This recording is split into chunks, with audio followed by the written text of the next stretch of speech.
안녕하세요. 하얀동알 크리에이터 제이입니다. 2023년에 가격 대비 2.7K라는 뜬금없는 해상도와 기기 사용에 많은 제약이 있었던 인스타360 고3. 경쟁사들과 어깨를 견주기 위해서 이번엔 4K 해상도로 업그레이드 되어서 돌아왔는데요. 작은 크기를 활용해서 다양하고 재미있는 촬영을 할 수 있는 제품이기에 얼마나 개선되었는지 살펴보기 위해서 이번에도 직접 구매해보았습니다. 여름 휴가에 맞춰서 출시된 만큼 많은 사랑을 받을지 아니면 다음 세대인 고4를 기다려야 될지 한번 살펴보도록 하겠습니다. 그럼 시작해볼까요? 본론으로 들어가기 전에 아주 간단하게 구성품에 대해서 살펴보도록 할게요. 포장을 뜯고 제품 상자를 열면 고3S 카메라 모듈, 액션팟, 케이블, 목걸이형 거치대, 이지클립, 탈부착 스탠드와 간단한 설명서가 들어있었습니다. 목걸이형 거치대 뒷면에 부착할 수 있었던 실리콘 자석은 이번에 빠졌습니다. 보호필름을 제거하고 본격적으로 장단점에 대해서 이야기해볼게요.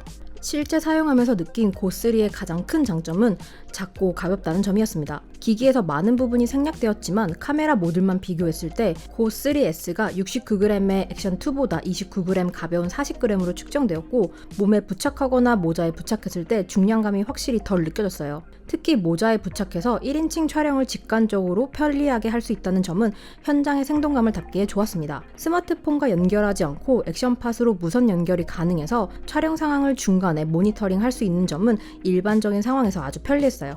작은 크기에서 오는 물리적인 제약이 많았지만 꽤 준수한 촬영 가능 시간을 지원했습니다. 몸에 부착해서 테스트를 했을 당시 24 정도의 온도였고 직사광선까지 받으며 촬영했는데요. 배터리가 소진될 때 대략 38분 정도 촬영했습니다. 파일은 17기가 단위로 분할되어 저장되었고 하나의 파일은 4K 24프레임 기준으로 30분 정도 촬영된다는 점 참고하시면 좋을 것 같습니다. 액션2의 경우 화상 방지 케이스를 씌우고 촬영 시에 대략 30분 정도 촬영이 가능했지만 파일은 4기가 정도로 분할 저장되어서 약간 번거로웠습니다. 인스타360 제품의 전반적인 단점은 색감이었는데요. 에이스 프로에서 괜찮은 수준으로 끌어올렸고 이번 고3S에서도 전작 대비 괜찮은 수준의 기본 색상을 지원했습니다. 색감을 정확하게 잡는다고는 이야기할 수 없지만 현장의 분위기를 전달할 정도의 수준은 이제 되었다고 생각했습니다. 에이스 프로를 포함해서 10비트를 지원하지 않는다는 점은 기기를 조금 더 심도 있게 사용하는 분들께는 아쉬운 부분이었고 채도가 살짝 높게 촬영되었지만 전작보다는 향상되었기 때문에 장점에 넣었습니다. 그리고 저조도 상황의 노이즈 처리가 전작보단 나아졌다는 느낌을 받았습니다. 작은 센서에서 오는 한계 때문에 광량이 부족한 상황에서 노이즈는 발견되었지만 고3보다는 조금 더 좋아졌습니다. 완벽하진 않지만 다양한 상황에서 비교했던 액션캠에 비해서 명부와 안부의 표현을 어느 정도 균형감 있게 담아냈습니다. 영상에서 보시는 것처럼 정면에 노을 지는 하늘과 어두웠던 촬영 현장을 잘 담아줬습니다. 현장의 상황에 따라서 날아가는 상황도 있었지만 비교군 중에서는 준수한 확률로 명부와 안부를 동시에 잘 담아줬습니다. 촬영 중에 액션팟을 통해서 디지털 2배 줌을 쉽게 할 수 있었습니다. 16mm에서 32mm로 바로 줌을 할 수 있었고 디지털 줌이었지만 화질 저하가 아주 심하게 일어나진 않았습니다. 에이스 프로에서는 화면과 소리가 끊기는 현상이 있었지만 고3S는 심한 이질감이 느껴지진 않았고 부드럽게 확대할 수 있어서 좋았습니다. 카메라 모듈 자체에서도 지원했다면 더 좋았을 것 같습니다. 카메라의 특성상 몸에 부착하는 경우가 많았는데 이런 경우 수평이 틀어져 있는 상태로 빈번하게 촬영되어서 편집 시에 손이 많이 갔었는데요. 액션팟 모듈에서 기울기 보정 기능을 켜면 어느 정도의 각도까진 수평을 잘 잡아줬습니다. 앱을 거치거나 편집 프로그램에서 잡아줘야 했던 부분을 손쉽게 적용할 수 있게 만든 점은 사용하면서 많이 편했습니다. 많은 장점이 있는 제품이지만 실제로 사용하면서 불편했던 부분들이 없었다고는 할 수 없겠죠? 이번엔 개인적으로 느낀 단점에 대해서 이야기해보겠습니다.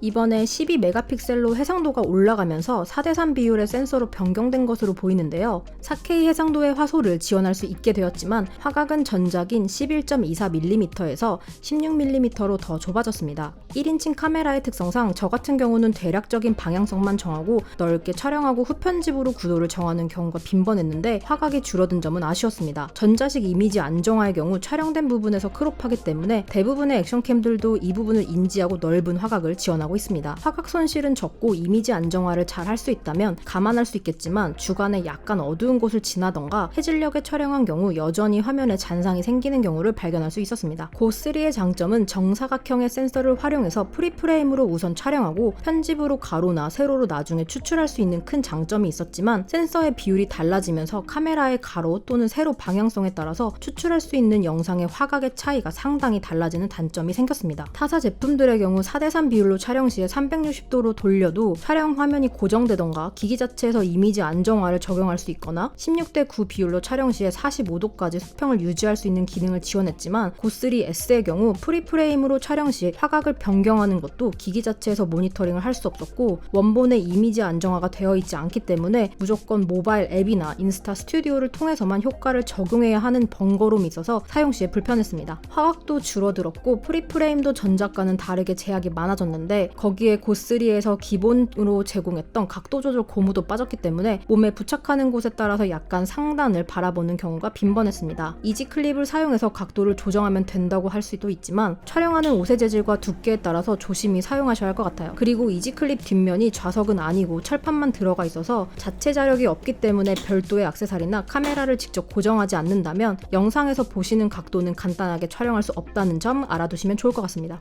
이 부분은 전작인 고3 장단점 리뷰에서도 이야기했었지만 이번 고3S에서도 개선되진 않았습니다. 심지어 상위 모델인 에이스 프로에서도 유사한 제약이 있었기 때문에 인스타 360 제품을 구매할 때 항상 고려하는 부분이지 않을까 합니다. 촬영하고 바로 사용할 수 있는 게 아니라 이미지 안정화나 특수 효과를 위해서 앱이나 스튜디오에서 후작업을 해야 했으며 현재까지는 일반 촬영 모드를 제외하고 타임랩스, 하이퍼랩스, 슬로우 모션 등 생각보다 많은 촬영 모드를 액션팟에서 확인할 수 없었습니다. 특정 촬영 모드에서 화각이 바뀌는 것도 확인도 안 되고 촬영한 영상을 기기 자체에서 모니터링도 할 수 없게 했는데 미아로 400불인 제품이라고 하기엔 납득하기 어려운 부분이었습니다. 사양이 느린 PC나 인스타 360 앱과 최적화가 안 된 스마트폰을 사용하고 계신 분이라면 제공되는 촬영 모드를 사용하는데 많은 불편이 있기 때문에 이런 점은 빨리 개선되었으면 하네요. 높은 앱 의존도와 더불어 액션 파쇄 기능에 많은 제약이 있다는 점도 큰 단점 중에 하나였습니다. 전작과 마찬가지로 촬영 시작이 느린 점, USB-C 단자로 외장 마이크 연결이 안 되고 블루투스 마이크도 현재 지원하고 있지 않기 때문에 별도의 비용을 지불하고 거추장스럽게 어댑터를 부착하지 않는다면 카메라 모듈에 있는 두 개의 마이크에 의지할 수밖에 없다는 점도 브이로그 목적으로 사용하기엔 한계가 있어 보였습니다. 외장 메모리 카드 슬롯을 추가하거나 USB-C 속도를 올려주지 않아서 사용자가 7만원을 추가 지불해서 전송 속도를 해결해야 한다는 해결책은 고개를 갸우뚱하게 만들었습니다. 전작 리뷰에서 이야기했던 촬영 모드 변경과 촬영 설정 변경이 영역만 약간 다를 뿐 오른쪽에서 왼쪽으로 쓸어 넘기는 게 동일해서 종종 오작동이 있었음에도 그대로 유지되었습니다. 왼쪽에 새로 추가된 수평 교정 버튼처럼 별도의 메뉴를 추가했다면 사용 중에 오작동이 줄어들었을 것 같아요. 액션 팟에 대한 눈에 띄는 개선이 없었다는 점은 크게 실망했습니다. 고3S의 버튼 설정 메뉴를 통해서 한 번 또는 두 번 눌렀을 때 촬영 모드를 각각 설정할 수 있지만 실제 사용 시에 원활하게 작동하진 않았습니다. 이러한 부분들은 펌웨어를 통해서 개선될 수 있지만 여기에서 카메라 모듈의 궁극적인 단점을 여실히 느끼게 되었습니다. 카메라 모듈에 작은 LED 화면이 있어서 현재 어떤 모드로 촬영하고 있는지와 간단한 조작을 통해서 미리 설정된 촬영값으로 전환이 가능하고 확인할 수 있는 표시 장치만 있었어도 오작동을 바로 확인하고 촬영 설정을 다시 확인할 수 있었을 거예요. 리뷰를 만들면서 두 번 눌렀을 때 설정한 값으로 촬영되었을 것이라고 믿었지만 아무것도 녹화가 되지 않아서 몇 가지 예제 영상을 날리게 되었습니다. 액션팟으로 확인하면 되겠지만 비가 오던가 물놀이가 포함된 촬영 상황에 방수가 안 되는 액션팟을 꺼내는 것은 파손의 위험을 높일 수 있기 때문에 저라면 권장하지 않는 방법입니다. 솔직히 인스타 360X에서 이미 적용되었던 기술이기에 불가능한 방법은 아니라고 생각됩니다. 예전에 고3가 출시되었을 때 액션2와 함께 비교했지만 리뷰 영상에서는 포함시키지 않았는데요. 유한 모드가 추가되어서 이번에는 포함시켰습니다. 전문적인 실험실에서 테스트를 한 건 아니니 간단하게 참고용으로만 봐주세요. 주변 전자기기의 영향이 최소인 곳에서 측정했을 때 타당과 같이 결과값이 나왔습니다. 전자파가 인체에 미치는 영향은 아직도 연구 중이기 때문에 인과관계가 있다고 단정지어서 이야기할 순 없지만 심장이나 머리에 근접하게 붙이는 1인칭 카메라로 사용 시에 외부의 영향에 민감하게 반응하는 유아나 반려동물에는 어떠한 결과를 초래할지는 아직은 알 수 없습니다. 아기의 시점에서 보는 영상이 색다르고 재미있을 순 있어도 개인적으로 인체 유해 정도가 더 연구되기 전까진 유아나 반려동물에게 저는 부착하지 않을 것 같습니다. 그리고 소형 제품의 경우 인지 능력 형성이 아직 덜 된 아기나 반려동물이 입에 넣고 실수로 삼킬 수 있는 가능성이 있기에 더욱 주의가 필요한 것 같습니다. 사용자의 선택과 책임이 따르겠지만 굳이 별도의 메뉴를 만들어서 이러한 사용 방식을 도모하는 것은 사고가 일어날 확률을 높이는 것이기에 기존에 있는 조작 방지 기능을 유아 모드라고 부르면서 판매량을 늘리려고 하는 것은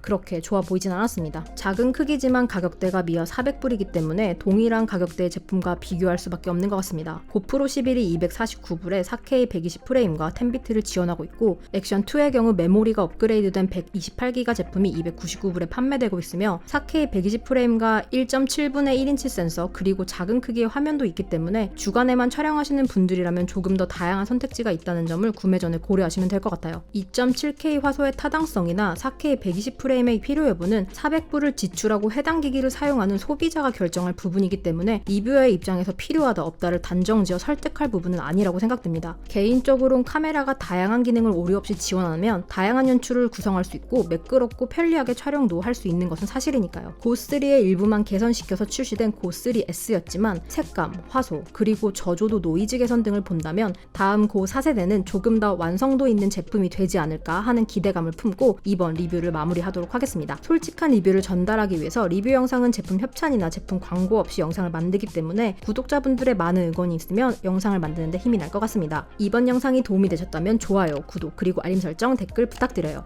이상 하얀 노안 크리에이터 제이였습니다.